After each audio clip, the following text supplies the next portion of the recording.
Film dimulai dengan montage sebuah kantor di mana banyak karyawan sibuk dengan pekerjaannya masing-masing. Beberapa menulis memo di atas kertas sementara yang lain bekerja dengan laptop mereka. Seorang pria berkacamata yang bernama Juki juga sedang bekerja menggunakan laptopnya. Namun tiba-tiba ia melihat sesuatu di dinding di dekatnya. Karena merasa ada yang aneh, dia terus memandangi laptop dan dindingnya berkali-kali. Ajaibnya, kursor mouse laptop terlihat melayang di dinding dan bisa keluar dari layar laptopnya. Juki pun gak percaya dengan apa yang dia lihat. Dia mencoba menggerakkan jarinya di atas touchpad laptop. Ajaibnya, kursor di dinding itu ikut bergerak. Melihat ini, dia langsung menjadi bersemangat. Kemudian dia melihat sekeliling untuk memeriksa apakah ada rekannya yang melihatnya. Dan pria itu pun memikirkan ide untuk menguji apakah kursor mouse itu bisa bekerja secara real di kehidupan sekitarnya. Juki menyeret kursor ke bawah dari dinding dengan mengontrol gerakannya melalui touchpad laptopnya. Saat dia melakukan ini, secangkir gelas jatuh dan teh pun tumpah ke seluruh meja. Hal itu menarik perhatian rekan-rekannya dan kemudian dia pun meminta maaf dan bertindak seperti sedang membersihkan meja. Setelah percobaan yang sukses, dia jadi senang. Juki kemudian melihat sekeliling dan menemukan hal lain untuk bereksperimen dengan kursor ajaib tersebut. Dia melihat surat di atas mejanya dan memindahkan kursor ke arah tersebut. Saat dia mengarahkannya ke sekitar huruf dan mengekliknya, panah itu berubah menjadi kursor yang biasa kita gunakan di Microsoft Word lah. Dan surat tersebut berisi tentang permintaan pengurangan denda karena terlambat masuk kerja. Juki pun mengeklik kursor ke sana, menghapus kalimat dan menulis bosnya brengsek dan meminta untuk menambahkan kompensasi ke biaya bulanannya. Dan setelah melakukan ini, dia mengambil surat itu di tangannya dan mulai tertawa. Namun karena rekan-rekannya merasa terganggu, Juki pun berhenti tertawa dengan canggung. Dia kemudian melihat ke atas surat itu dan tersenyum. Untuk meneruskan eksperimennya, akhirnya Juki keluar ruangan bersama dengan laptop misterius itu di tangannya. Saat Juki melangkah ke lorong, dia melihat seorang gadis cantik walalalala bekerja di ruangan sebelah. Juki duduk di kursi di depan ruangannya, di mana dia bisa melihat melalui kaca ruangan. Juki kemudian berpura-pura bekerja di depan laptop supaya bisa mengintipnya secara diam-diam. Juki perlahan mengeluarkan kursor itu dari laptop, menuruni meja menuju ruangan mbak-mbaknya. Mbak-mbak cantik ini sibuk bekerja sambil berbalik ke depan untuk melihat berkas-berkasnya. Juki mengarahkan kursor mouse ke dalam rok mbaknya dan lalu mulai mengeklik touchpadnya. Saat dia melakukannya, mbak-mbak ini langsung terengah-engah merasakan sesuatu. Juki perlahan menggosok-gosok mouse-nya dan mengintip untuk melihat reaksinya. Ajaibnya, si mbak-mbak ini mulai terengah-engah dan kehilangan kendali atas tubuhnya. Dia mulai geli-geli enak saat Juki mempercepat gerakan mouse-nya.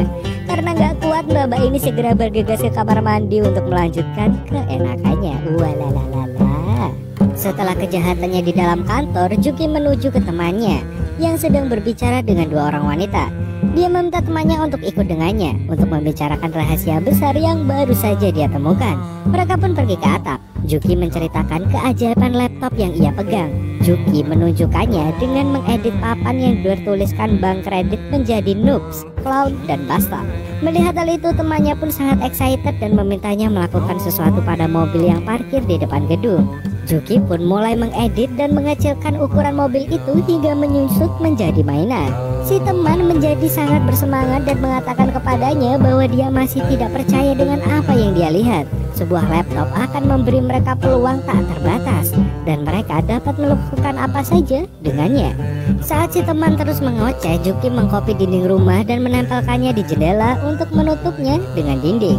Melihat hal ini, sang teman menjelaskan bahwa mereka dapat membuka program apa saja dan membuatnya bekerja di dunia real. Mereka dapat melakukan segalanya dan bahkan bisa menjadi perangkat teleportasi. Pada titik ini, Juki mulai melihat temannya dengan tatapan gelisah. Sementara si teman terus mengoceh dan mengatakan bahwa mereka bisa merampok bank dengan mudah. Kemudian setelah mendapatkan uangnya, si teman berkata bahwa ia akan menghancurkan bangunan tersebut sehingga tidak ada bukti kejahatannya.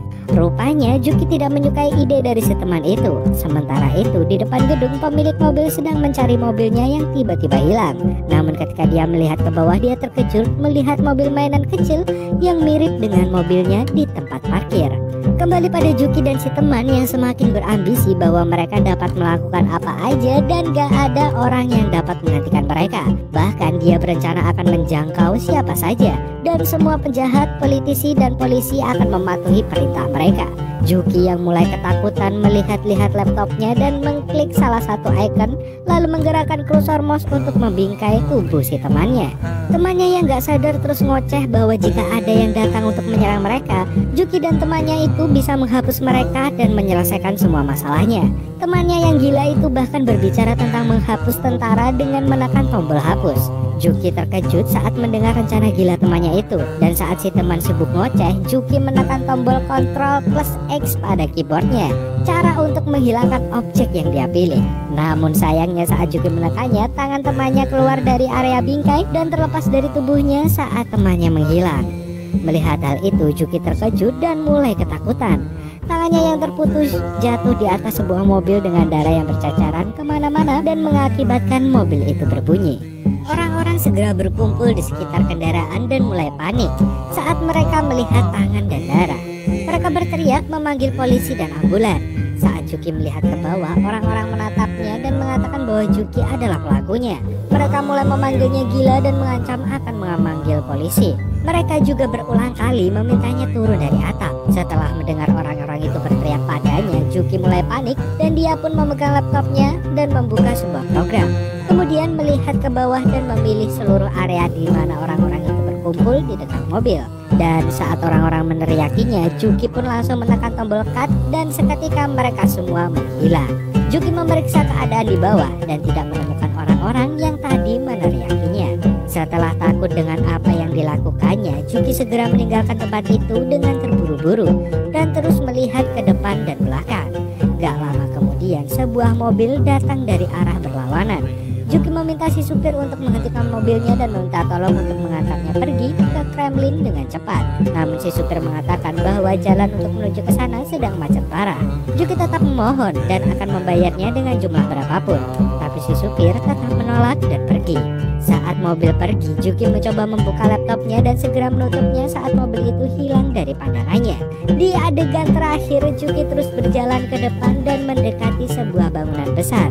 Saat dia melihat ke sana sini, dia menemukan panah besar yang melayang di dinding gedung. Dia pun menjadi ketakutan dan melihat ke area sekitar.